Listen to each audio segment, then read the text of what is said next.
Grab the final slides, take a seat. So our first speaker today is Cecilia Garaffo.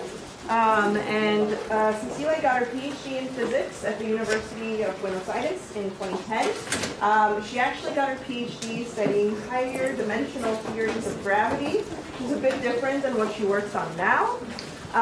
She was then a postdoc at Brandeis and then came for a postdoc here at CFA, which is when she started her work on theoretical astrophysics, specifically stellar physics. And she recently, just this year, also took up a research associate position at the Institute for Applied Computational Science at Harvard. And today she's going to be telling us about magnetic complexity and the CD period gap. All right. Thank you, and thank you for the invitation.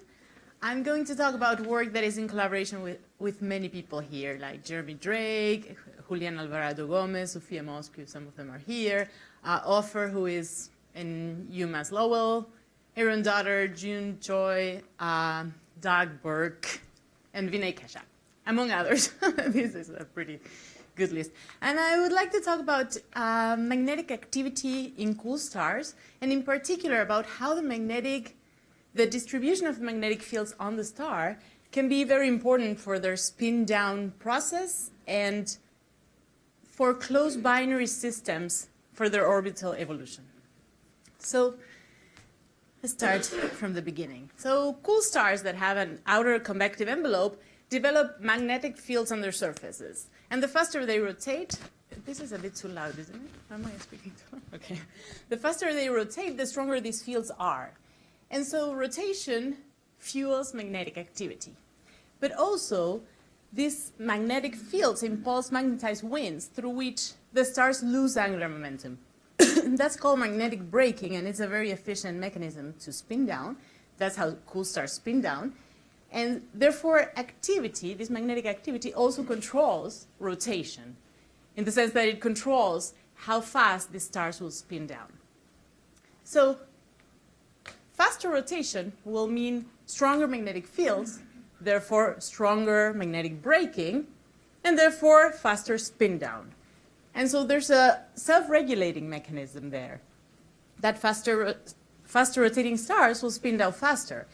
And that results in this nicely behaved relationship between rotation periods and age that is also a function of color or mass. And this is a very powerful tool called gyrochronology because it allows us to convert rotation periods that we can measure to great precision into stellar ages that are really hard to determine, as long as we know the color. So if we take constant age cuts of this plot, if we look at a constant age population of stars, we would expect to see that rotation periods are a unique function of color. That will depend on the age and will evolve with age following Skuminich law for spin down, which is this law that says that rotation periods scale as time to the 1/2. So we would expect to see these for different ages.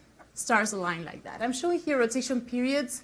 So fast rotating stars would be at the bottom of this plot, and low mass stars to the right. This is color, and low mass stars to the right. Okay, but if we look at constant age groups of stars, so coeval groups of stars, mainly open clusters, we see the following. I'm showing here the same axis, rotation periods as a function of color with fast rotators at the bottom, low mass stars at the right, of 6 different open clusters, from youngest to oldest. And we see in red, I have plotted the function that I just showed, what we expect. Following Skuminich law for spin down, we expect the rotation periods to align over that function. And we do see that. We see that branch, definitely. But we also see a branch of persistent fast rotators that gets less populated with age. Eventually, by 1 billion years, there's no stars or almost no stars there. And we see a gap in between that is pretty empty and suggests that the transition between the two branches is very quick. So we can, as I said, we expected the red branch, the Skuminich branch, And we can explain that one with our models. So what are we missing? Why are we not able to explain or not expecting the fast rotators? Why are they rotating fast and not spinning down as they should, or as we think they should? All right, well, so far in our models, we have assumed that stars are dipoles, that the magnetic field on the star is, the configuration is a dipole. And it's a good start if you don't know how they look. But if you look at actually observations of the magnetic maps in stars, so of the distribution of the field on the stellar surface, you see that they're not dipoles. These are CDI observations. So Zeeman-Doppler imaging is the technique that is used to get the distribution of magnetic fields on stellar surfaces. And the color code, red and blue, are the different polarities. So you get positive and negative polarity, and the intensity, of course, is the strength. And you see, this is a sample. So CDI is an expensive technique. So you cannot observe all stars. They have to be luminous and fast rotating enough. So there's just a few of these, many more than these. This is the sample for fast rotating sun-like stars, so younger stars. Fast rotating are usually young because they're spinning down. So young, fast rotating sun-like stars. And you see that they're not dipolar. So the natural question is, what does this do to the spin down rates? Is this the reason why they're not spinning down efficiently? Could this give us an answer? So in order to answer that question, we need to know what this does to the winds, because that's what determines the spin down rate of a star, because that's through the winds is that they lose angular momentum. So we model the winds to answer this question. We model the winds of many stars with the best tool we have, that is a 3D MHC code called BATS from University of Michigan. And it's the most sophisticated one we have right now. It's actually used for the sun and for so the solar system space weather forecast, actually. So it's calibrated for the sun, but we have adapted it to be able to use it in our stars. And we model many of these stars. What do you use for the adaptation? What characteristics? Well, we want to be able to change the stellar parameters, basically the mass, the gravity, the surface temperature, the base density, and the things that we think are important when you change from the sun to other stars. So we do that, but in any case, those, I would argue that those, for these results, are not so important, because what we do is model for a certain set of stellar parameters with a certain magnetic flux. We model a star assuming everything stays constant except the distribution of the magnetic field on the surface. We do it for different magnetic flux, different stellar parameters. I'm showing one case, but we keep all constant except that this is a dipole, this is a quadrupole, this is an octupole, all the rest is constant. The mass, the size, the radius, all the stellar parameters. And of course the magnetic flux. So we just distribute the flux in a different way. So and we do it for the first 10 spherical harmonics. I'm showing just 6 here because it's a bit redundant. And I am only showing the closed field lines because the open field lines would make it very confusing. But you can see, or I can tell you, that the open field lines mainly arise from the areas where you see brighter red and you don't see any closed field lines. And the main effect that we find of the change in complexity is a massive closing of otherwise open field lines, through which the wind escapes. So this prevents the wind from escaping. And so, as you would expect, that leads to a suppression of angular momentum loss rates. And here I'm showing 30 simulations. Each triangle is a simulation. This is angular momentum loss rate as a function of complexity. Complexity increases to the right. So this is a dipole, quadrupole, octupole, up to order 10, for 3 different magnetic field strengths or magnetic fluxes. And we see that this is a log scale. We see that just going from a dipole to a quadrupole, the angular momentum loss rate changes in an order of magnitude. And overall, in up to 3 orders of magnitude. So this seems to be a very big effect that you cannot neglect unless stars are exactly dipolar. If not, it seems to be a very bad approximation to assume that they are. And this actually, if we think of the CGI observations I showed you previously, that they don't look dipolar, not only they don't look dipolar, but an increasing number of these observations suggest that faster rotating stars have a larger fraction of their magnetic flux stored in higher order components of the magnetic field. So faster rotating stars, younger stars, are more complex. That's what the data tells us. And so under that picture, and with this result, this would explain the bimodal distribution that we observe in open clusters. Because young stars would be born with high complexity and would be in this regime not able to lose angular momentum efficiently. That would correspond to this branch. They would stay there because they're not able to lose efficiently the angular momentum. But slowly, as they do slowly slow down, the complexity will decrease, going to the left, and transitioning to that regime in which they do lose angular momentum efficiently, and they should transition to this branch. And here, in this regime, we have the dipoles. So no wonder we can explain this branch with dipoles.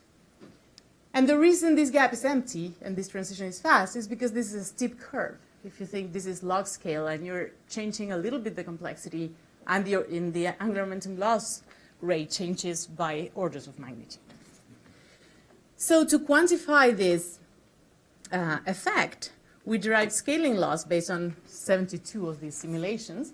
And so now we have the angular momentum loss rate as a function of the red branch, the dipolar, what we think is the dipolar branch, times this modulation that takes into account the complexity of the field.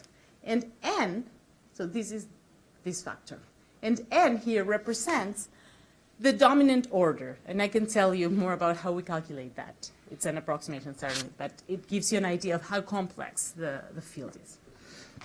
So with this, we build a spin-down model. And we get pretty good agreement with observations. Here I'm showing the same 6 open clusters that I showed before, and in red are the observations, and in blue are our model predictions. And we get both branches, the gap in between, and the right time evolution of all 3 components. And I can show you a movie that gives you an idea of how this evolves with time. And I want to emphasize that we do not start with bimodality. Bimodality arises from this very sensitive angular momentum loss rate to complexity. And that's easier to see if you look at, instead of the synthetic populations that we generated here, if you look at a single star evolution with time, the rotation period of a single star with time. I'm showing here rotation periods as a function of age, with the model taking into account just Kumnich, as we have done until now, and with the complexity term. For a sample of different stars, these are all sun-like stars, with different initial rotation periods. So these are the same model, the same kind of star, with different initial rotation periods. If you only take into account Skumenich, all stars have spin down and are on the Skumenich branch, basically with a well-behaved rotation period that you could predict only from the age, by 100 million years or so.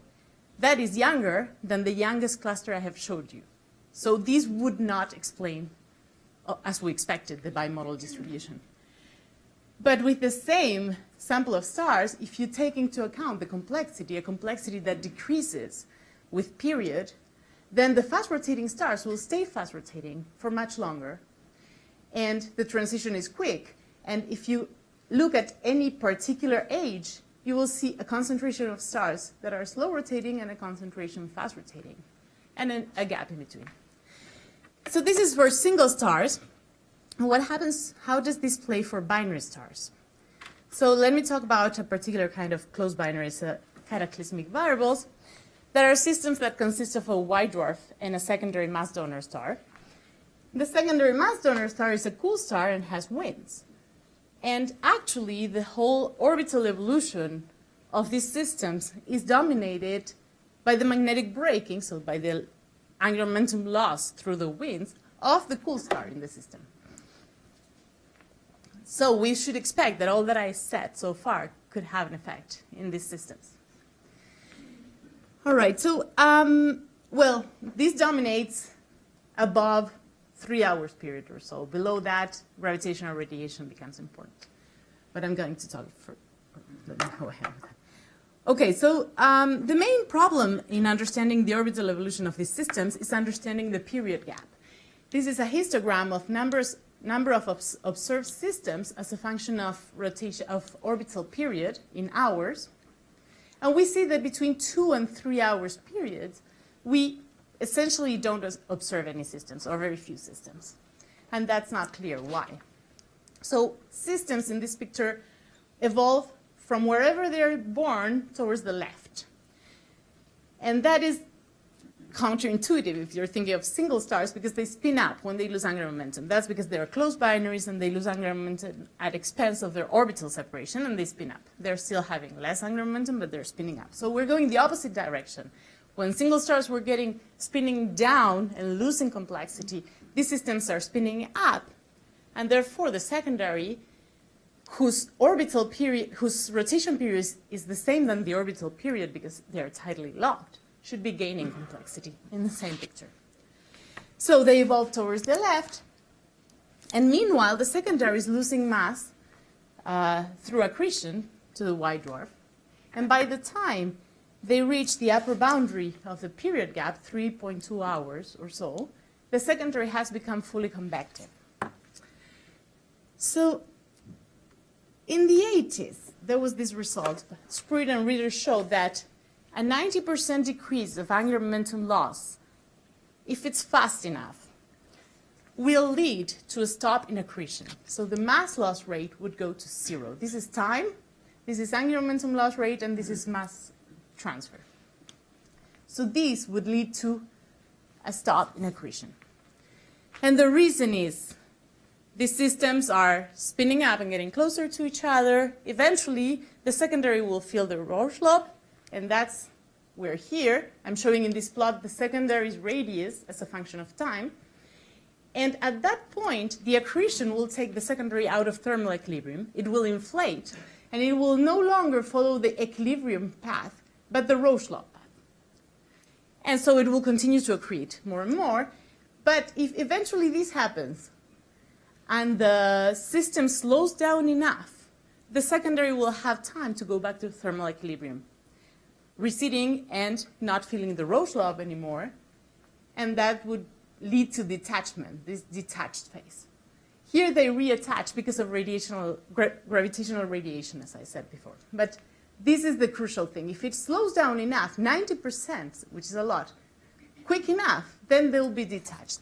And that would explain, if it was close to the upper boundary, if that happened near here, it would explain the detached phase, because the way we observe these systems is through their accretion. So if they don't accrete, we don't see them. So that would explain.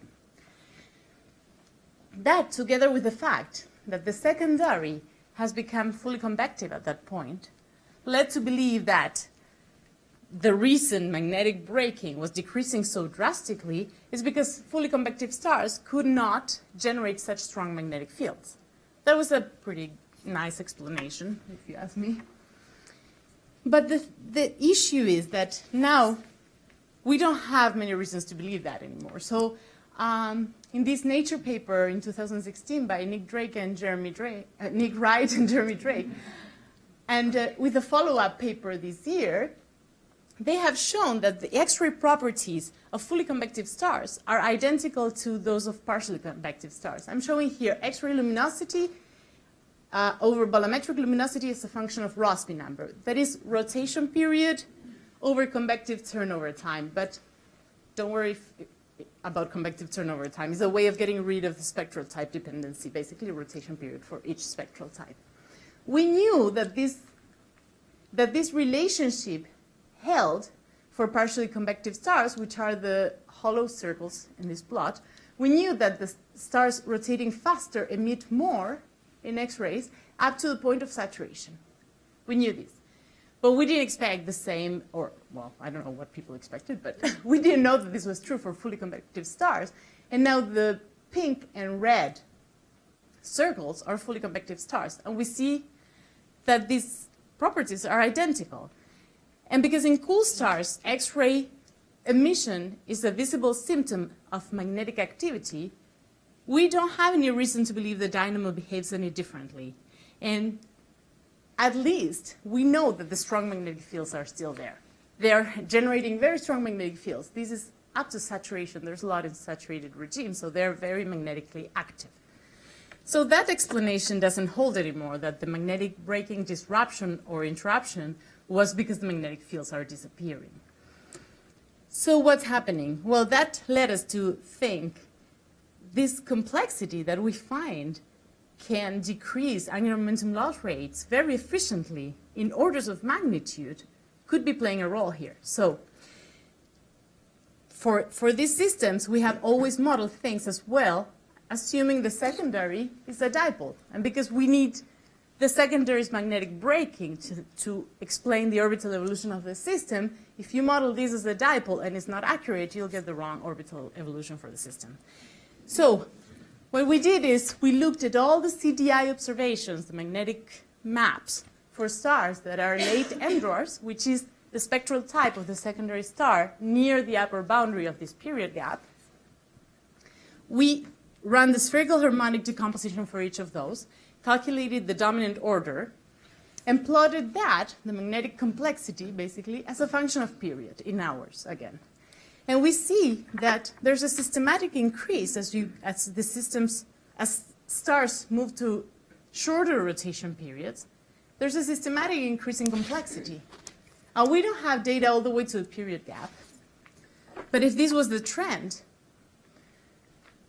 we use this with our spin-down model. So we take the complexity from this data, we feed it in the complexity we need for the spin-down model, and we see that, as we expected, angular momentum loss will decrease very rapidly with the increase in complexity. But our question was, is that fast enough for detachment? Because it's not trivial to get detachment. Turns out it is, pretty close to the 3.2 hours period. So this is time. So now they are moving this way. And when they reach the 3.2 hours period or so, they detach. And accretion stops.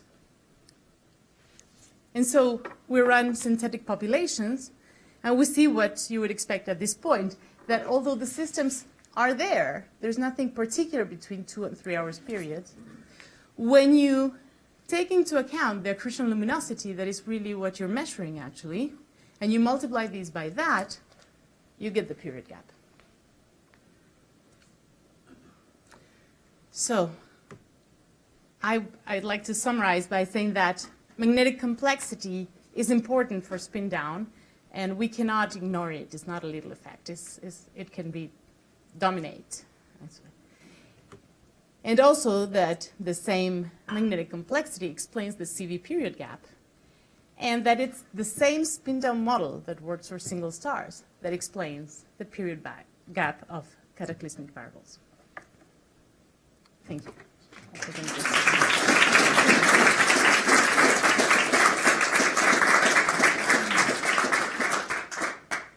Questions for Cecilia?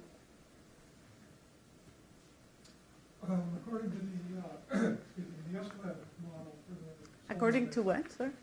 According to the S-Web model for the solar web, the slow solar wind comes from very small scale open fields in between the changing polarities, which would not seem to really be captured in these dipole or quadrupole solar models. Could you summarize it? Yes, so I think the comment is that the solar, in the case of the sun, most of the mass loss you're talking about, right? The mass loss comes from areas in between closed field lines, so areas of open field lines, that's where the wind escapes, in between closed field lines. And that is true. But that doesn't mean that the morphology that is controlling that amount is the small scale. Actually, we tried this. Let me show you.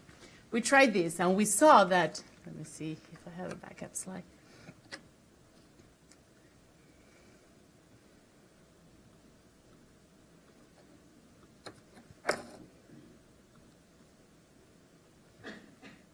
So we wanted to see how important is this scale, and we were wondering, is it the real small scale that matters or the large scale? And we tried small scale.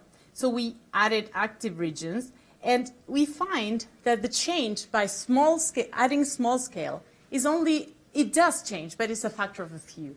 But the large scale will determine actually where these areas that you're talking about are, where the, you know, everything is lost through the equator, but where that is happening will be determined by, for example, in the sun, I would think is a dipole mainly, even if it's less dipolar in solar maximum. I'm talking about the large scale structure here, because the small scale doesn't change.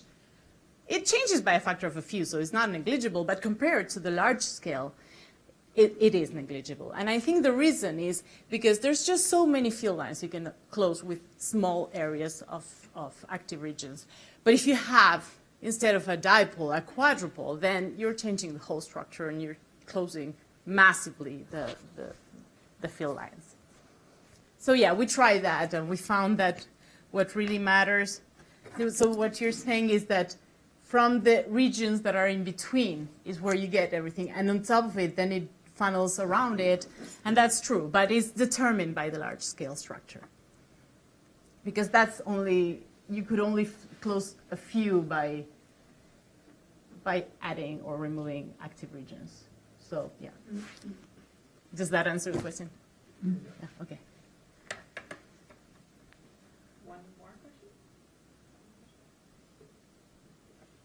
So for your CV model, I mean, it looked like your kind of complexity over time is like a quadratic fit or something. So it did kind of shoot up as you get to that 3-hour period. Are your results sensitive to what that shape looks like? It does, but so if instead of taking this data from the CDI maps, which we thought it's nice to take the data that we have, but you can argue CDI maps are low resolution. Anyway, we're using just the large scale, but we did use directly the model, the spin-down model we had, with the complexity function that we use for that gave us the best fit for open clusters, and it's very similar. So there's a constant that changes by a factor 2. So we took something in between the CDI observations and our function, something just in between these two, and you get that period gap. I didn't go into that detail, but yeah, you get it in any case. Not in any case, right? But in these two cases, definitely you do. All right, let's thank Cecilia again.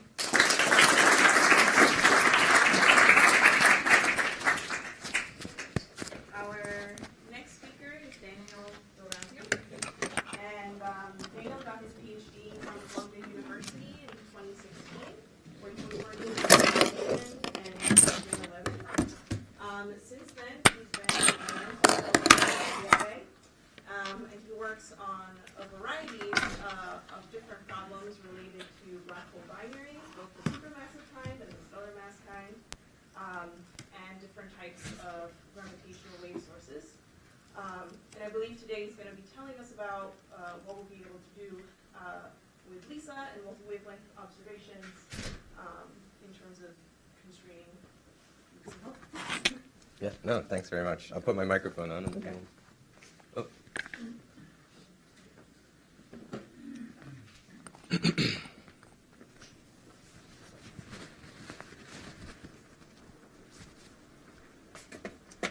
Need a pointer. Prefer sticks versus lasers. Yeah. No, I like this. Thanks. Yeah, I think that's the main problem.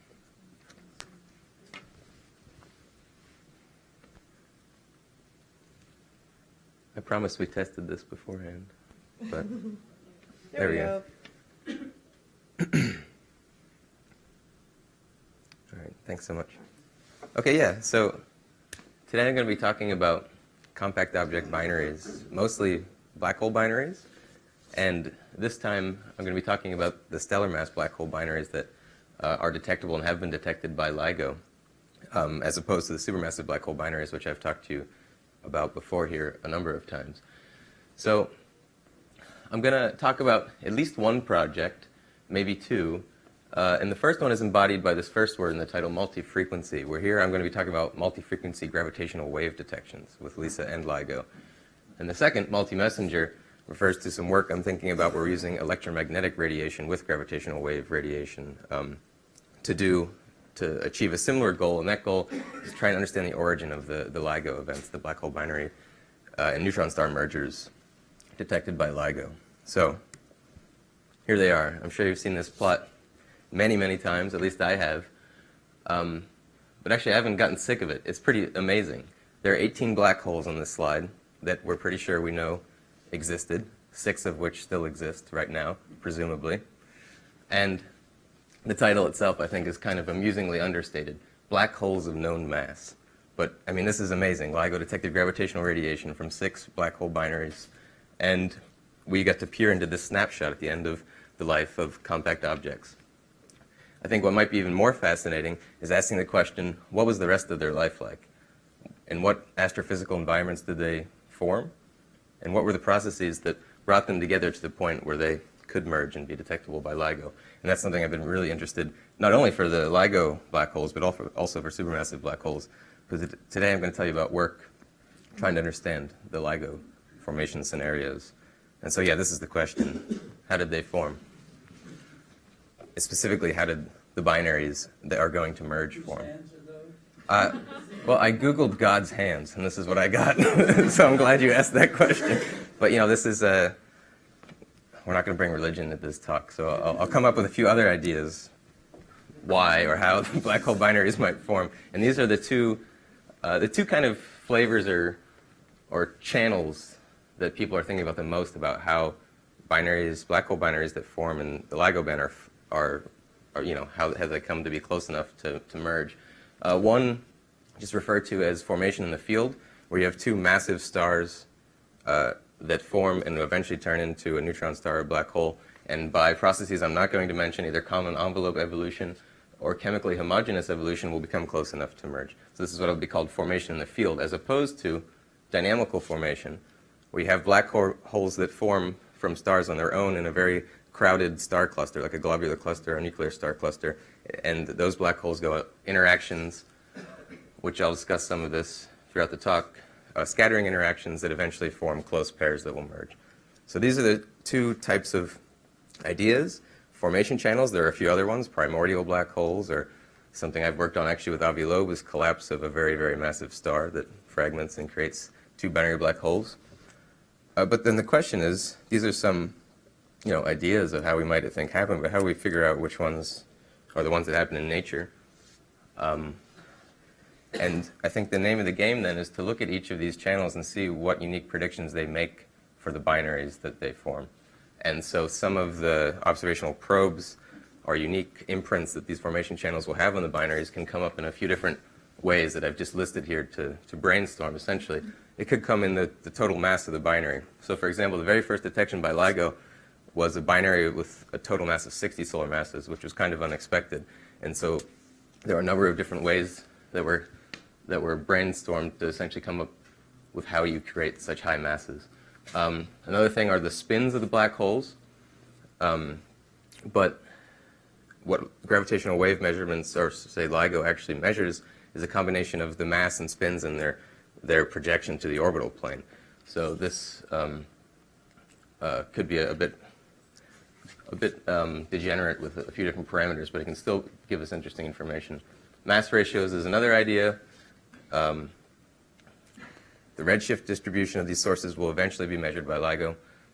What's the merger rate as a function of redshift, which would encode not only the redshift distribution of the formation rate, but also a delay time from formation to a merger. So when this is measured, this will also give us a lot of key information that we'll be able to use with these other tools. And to say the last 2 here, because these are what I'm going to talk about today, is the binary eccentricity can also be a unique tracer of the formation mechanism, one problem with eccentricity is that gravitational radiation very quickly circularizes binaries. So we'll talk about how we can get past that problem and also what environments can create high eccentricities that we could actually probe. Yeah, so it accelerates, and I'll show a plot later of circularization with gravitational wave evolution. And then, if I have time, hopefully, I've been thinking about how to use X-ray observations of gravitational lensing to look for these black hole binary or neutron star black hole mergers before they even enter the gravitational wave bands.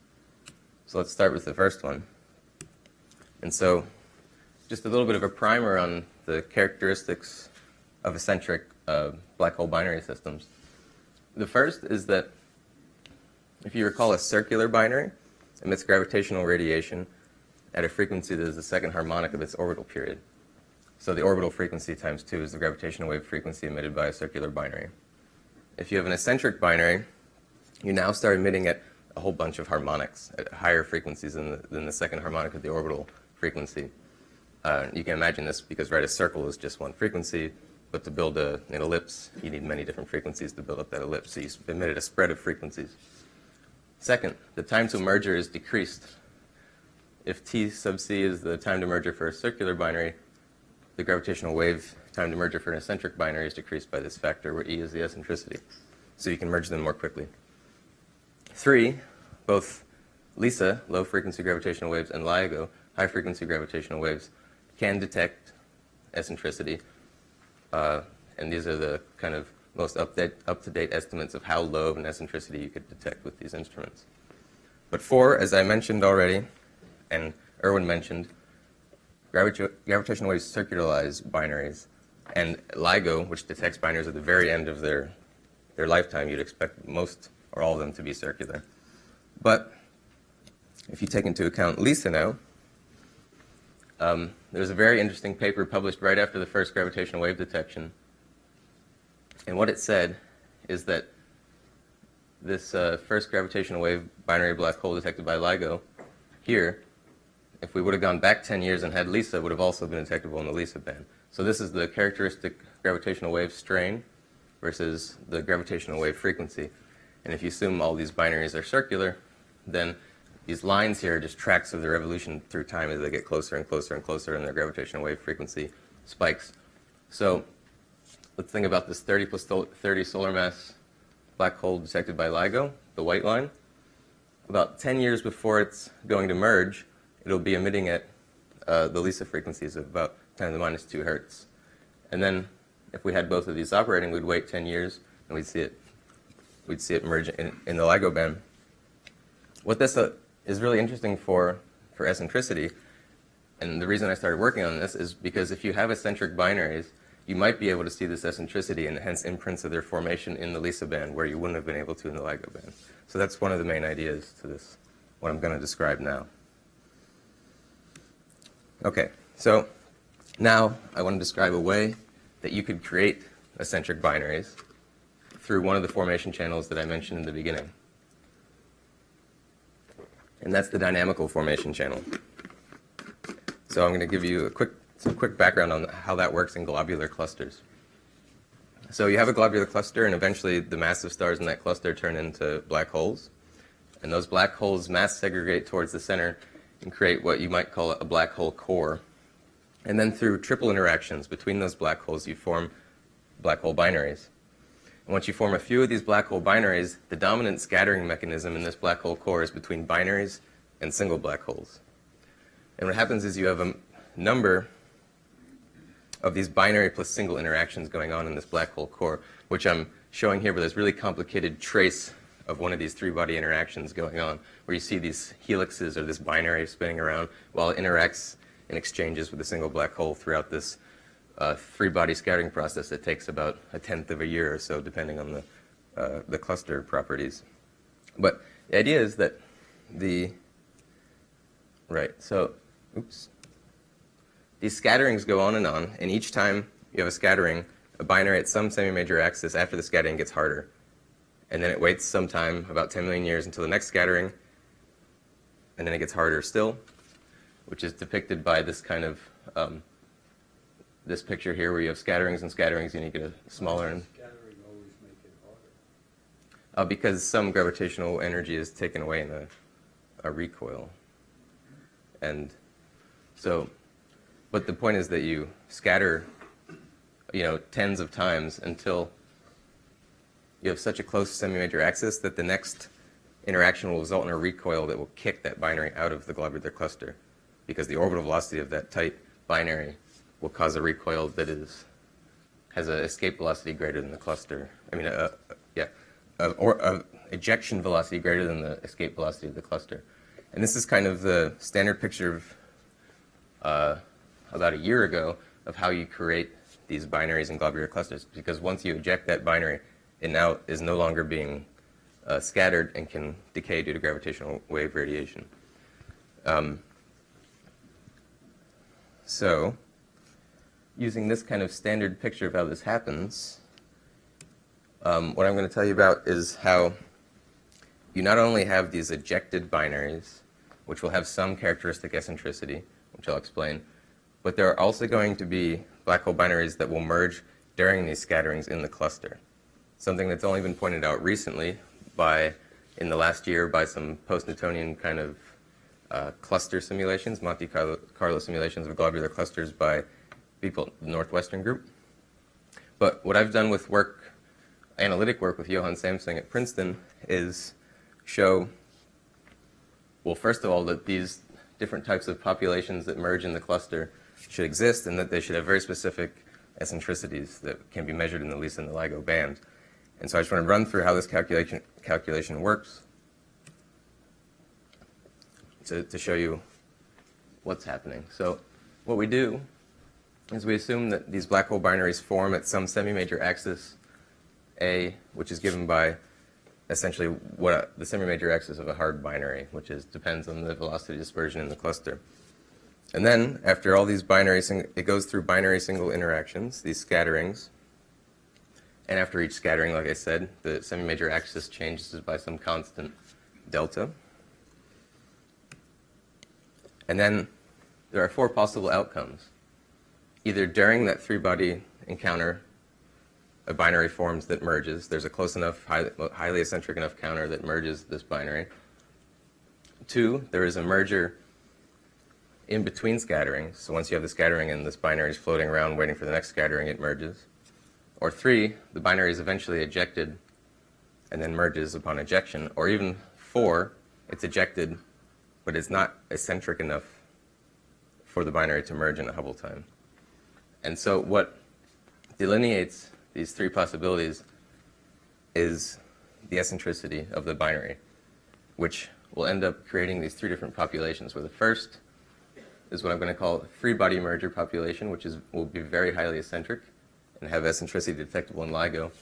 The second is this two-body merger population, which is still quite eccentric, but not as eccentric, and we'll be able to measure that as eccentricity in LISA. And then the third is the ejected mergers, which have been talked about for a while, and these will mostly be circular in both the LISA and LIGO bands.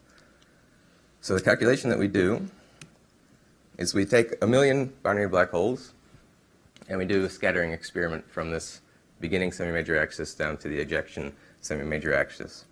So after each scattering, and we assume importantly that there's a distribution of eccentricities amongst these binaries given by what's called a thermal eccentricity distribution, which is something you can derive from, has been worked out in older analytic works for dynamics of these clusters, and also in n-body simulations, that they have this kind of eccentricity distribution.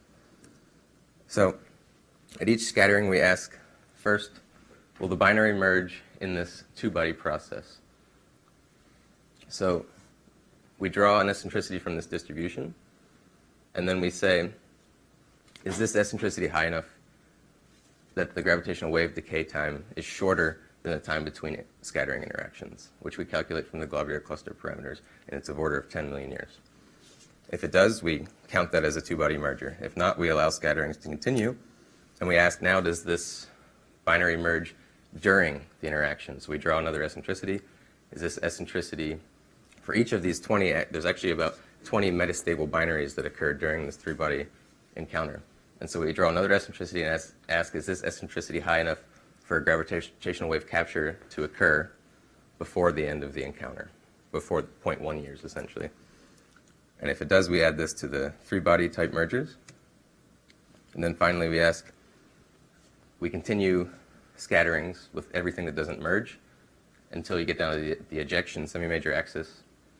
And for these binaries, we again draw an eccentricity from the thermal distribution and ask, is this eccentricity large enough to merge the binary in a Hubble time now?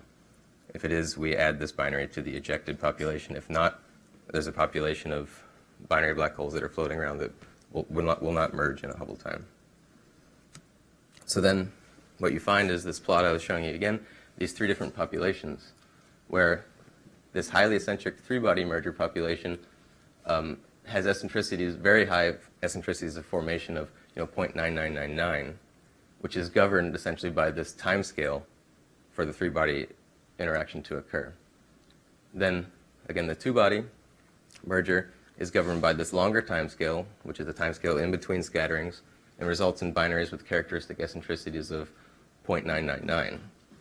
And then the ejected binaries have eccentricities that merger at formation of about 0.8 or 0.9, and this is again governed by the Hubble time. So the whole problem is essentially based on our knowledge of how these scatterings work, and then these three characteristic timescales, which give you three characteristic eccentricities for these three populations. Okay, so the results of this experiment, if you're a histogram, again, the number of merger events in each population versus the gravitational wave peak frequency of their formation, then you find these three populations emerge, as I was showing you. The ejected at the lowest frequencies, the two-body mergers at frequencies actually, as I'll show, right around in the Lisa band, and these very, very highly eccentric, but a much smaller fraction of binary black holes that form out here in between the Lisa and the LIGO band. And so this gravitational wave peak frequency is set by the eccentricity. They all form at roughly the same orbital frequency, but because of the different eccentricities, you have different formation gravitational wave frequencies. Okay. And so you can also look at the same histogram, but in terms of what the eccentricity of the binaries are in the Lisa band, 10 to the minus 2 hertz. So the ejected are right about marginally where Lisa could detect eccentricity, but almost the same amount, same number of binaries is in this more highly eccentric population that Lisa could detect the eccentricity of. Okay, and then here I just wanted to show you, this is, I think, kind of ties everything together here. This is a plot of the gravitational wave, the eccentricity evolution over time. So if we look at the log eccentricity versus frequency, what I'm plotting are two different types of frequency: the orbital frequency in solid lines for each population, and the gravitational wave peak frequency in dashed lines for each population. And then this orange shaded contour region is the sensitivity of Lisa. So Lisa is most sensitive here. And what you see is that the orbital frequencies are all, so these circles are the orbital frequency at formation. They're about the same for each population. And as you watch the eccentricity evolution over time, you see that, for example, looking at the blue, they start at very high eccentricity, but then gravitational waves very quickly circularize that binary. But now if you look again in the blue, the gravitational wave peak frequency at formation when the eccentricity is high is much higher, and as the binary circularizes, these two become parallel with this factor of 2 from the second harmonic. So essentially the gravitational waves are 2 times higher frequencies than the orbital frequency. So you can see this circularization. And now the important thing to get from this, I've drawn 2 dotted horizontal lines. Above this line, well, let's say above this line is where Lisa will definitely be able to detect eccentricity. And above this line, Lisa can maybe detect eccentricity at a 90%. Maybe 90% of black holes will be able to detect eccentricity above 0.001. And if you look at the evolution of these characteristic binaries in each population, you see that the ejected population enters the Lisa band with a barely detectable eccentricity, then circularizes in the Lisa band. whereas this two-body in-cluster population is eccentric throughout the Lisa band and even forms with gravitational wave frequency nearly in the Lisa band. And then, as I mentioned, these three-body mergers are so highly eccentric that they form outside of the Lisa band. They'll never even pass through it.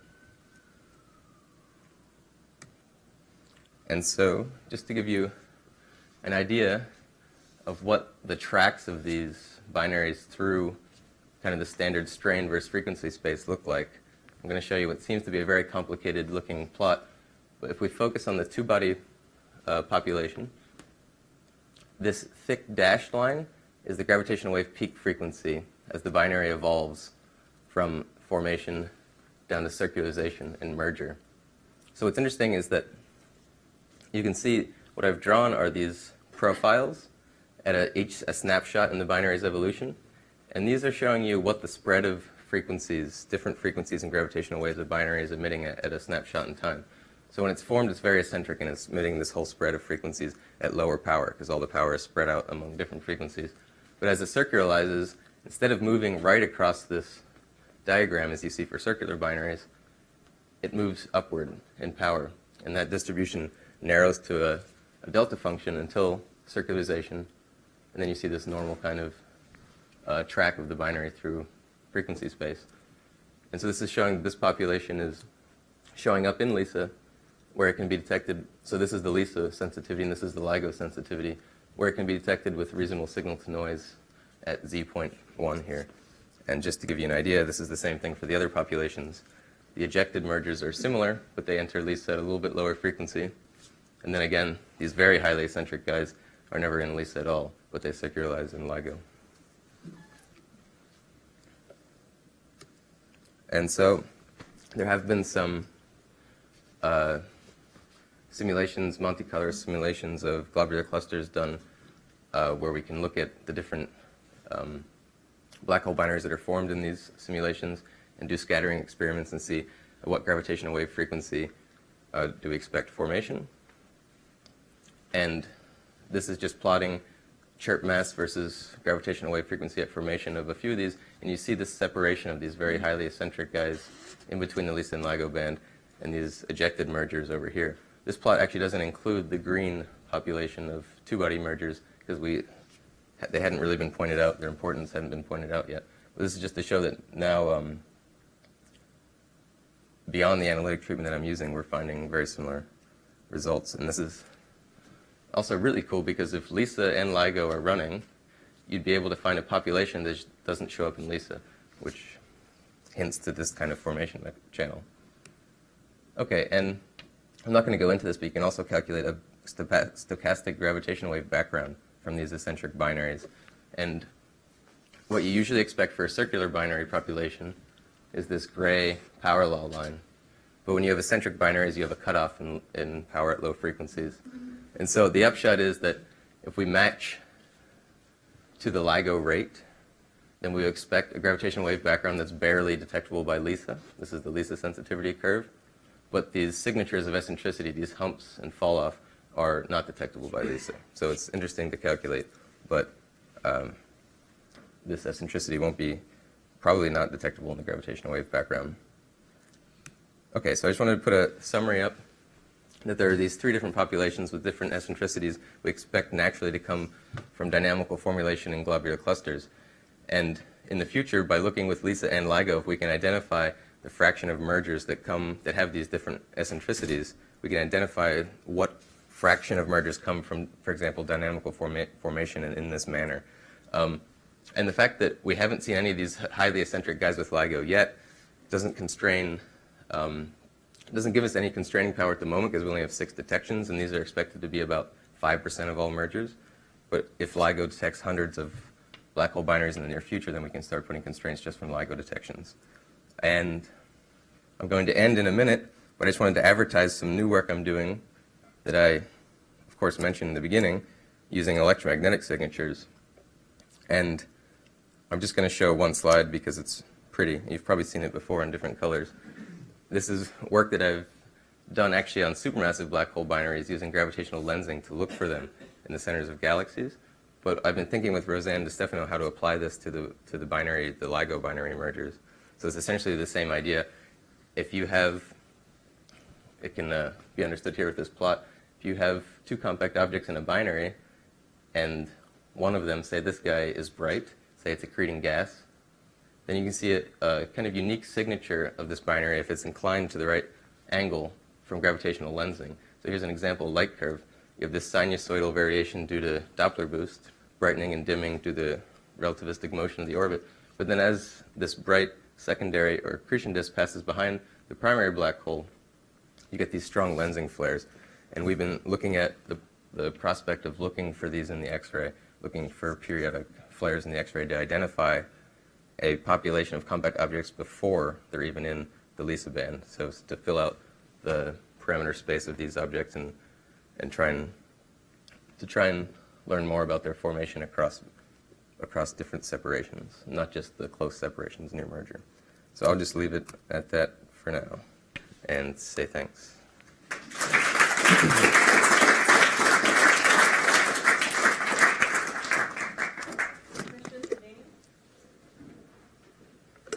These binaries are X-ray sources in the large part of their life. Have you done any calculations there for the X-ray emission from before the collapse? Right, so we've been calculating how many of these binaries would be in the right orbital separation so that we could look for them with periodic emission. And we're trying to constrain that theoretical calculation with, for example, the number of X-ray binaries and neutron star binaries. But this is ongoing work at the moment. I don't know if that's what you had in mind, but yeah. Except that you have to be covering a large region of the sky to expect protection. Right. At the moment, there aren't any, well, there's Swift. It's not quite soft X-rays begin at around 15 kilovolts. Yeah, and we were thinking about Chandra and even future links flux density capabilities because you need to go pretty far out to get enough of these to expect to find one. But the nice thing is that using gravitational lensing, this is something that has to happen as long as the system is bright.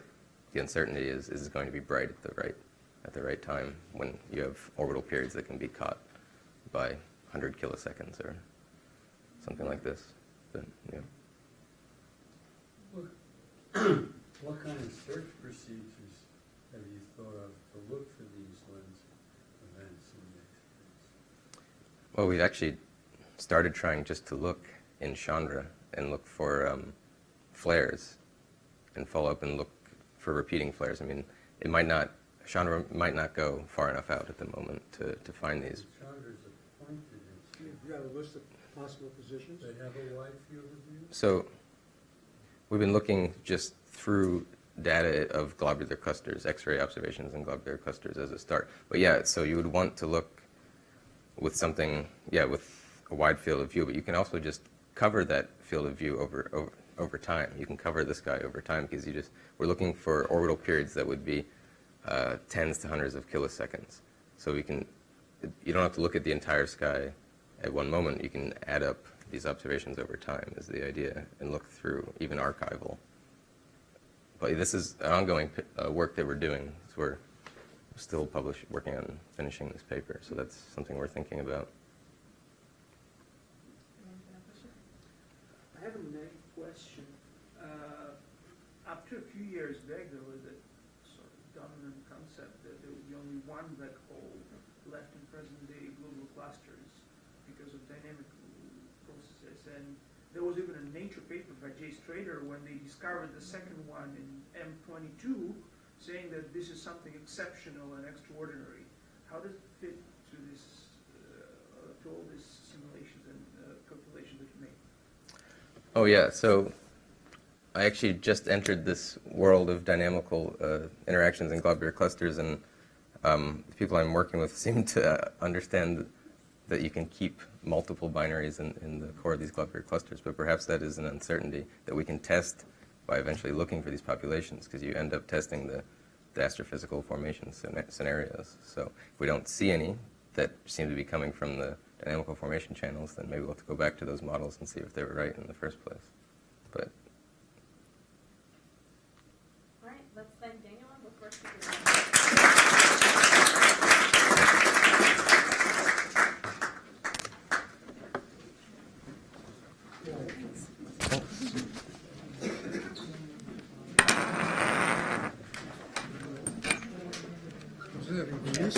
calculate what the X-ray emission is from these various stages before the merger, and what the characteristic time variation you might have during it. I'm part of a team called the Transient Astrophysics Program that will have a very wide field of scanning Oh, excellent. detector. Yeah, so that's